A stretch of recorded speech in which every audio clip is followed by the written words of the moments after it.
yield myself as much time as I may consume. The gentleman is recognized. Mr. Speaker, I rise in opposition to the underlying bill, the National Defense Authorization Bill. I recognize and appreciate all of the hard work that went into crafting this conference report on both sides of the aisle. I commend Chairman McKeon and Ranking Member Smith and all their staffs for all the work that they have done. I especially appreciate that the final version of the bill includes a modified version of the Merkley Amendment on Afghanistan that was approved by the United States Senate. But unfortunately, the final product contains policies that I simply cannot support. The bill increases funding beyond the Pentagon's request for several programs, including a new missile defense base on the East Coast.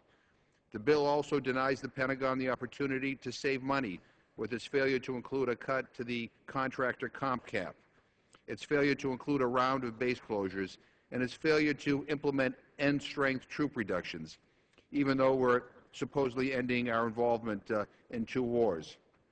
At a time when Congress is being asked to look for savings, even considering cutting vital programs like Social Security, it is unconscionable to me that we would continue to mandate wasteful funding that the military has said it does not need and does not want.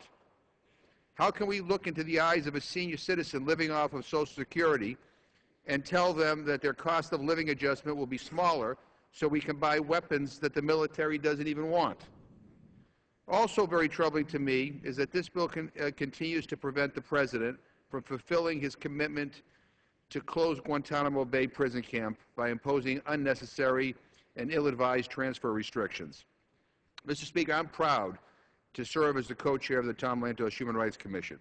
We constantly and appropriately criticize other countries for their lack of transparency and adherence to the rule of law. The continued existence of Guantanamo undermines our standing around the world. The President has said repeatedly that he wants to close Guantanamo. There is broad bipartisan support among national security experts for him to do so. Congress just needs to get out of the way.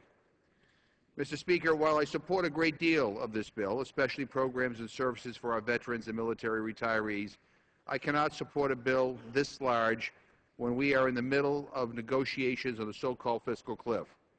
The Pentagon is more willing than this Congress to look at the defense budget and make thoughtful but significant reductions. This bill continues to show that when it comes to defense spending, Congress is part of the problem, not part of the solution. And, Mr. Speaker, I'd like to ask unanimous consent to insert into the record an article that appeared in today's Washington Post by Walter Pincus entitled "Military Funds to Spare," in which he quotes Secretary of Defense Panetta in a speech who said that the committees here in the Congress had diverted about $74 billion of what we asked for in savings in our proposed budget to the Congress, and they diverted them to other areas that, frankly, we do not need, end quote. That is from the Secretary of Defense. I'd also like to ask unanimous consent to insert into the record a letter to the President that was sent to members of Congress as well, urging that he veto the National Defense Authorization Act because it extends restrictions on transferring detainees out of the Guantanamo prison. Without objection. Mr. Speaker, let me just conclude my opening here by saying that I want a defense second to none. I believe that we need to do whatever we need to do to protect the citizens of this country. But just throwing more money at the Pentagon doesn't mean that you're getting a stronger defense. You know, expanding the bloat and the waste in the Pentagon does nothing to enhance our national security. And we need a new definition of national security, one that includes things like jobs for our citizens, one that includes access to a good quality education, one that includes a strong infrastructure, one that includes good health care for everybody in this country, an end to homelessness, an end to hunger in the United States of America.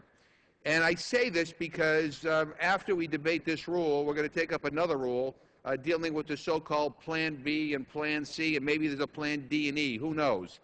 But what is particularly troublesome to me is that in the tax version of what the Republicans are going to bring to the floor later, it includes things like ending pro-income families and poor families. Under their proposal, 25 million working families with tens of millions of children will pay an average of $1,000 more in taxes. That's not fair. That undermines the security, the economic security of that family. Under their proposal, 11 million families would lose a tax credit that helps pay for college. How is that in our security? We're told time and time again, by all the experts that in order for us to continue to be an economic global power, we need a well-educated workforce. And what are they proposing? That 11 million families lose their tax credit to help pay for college.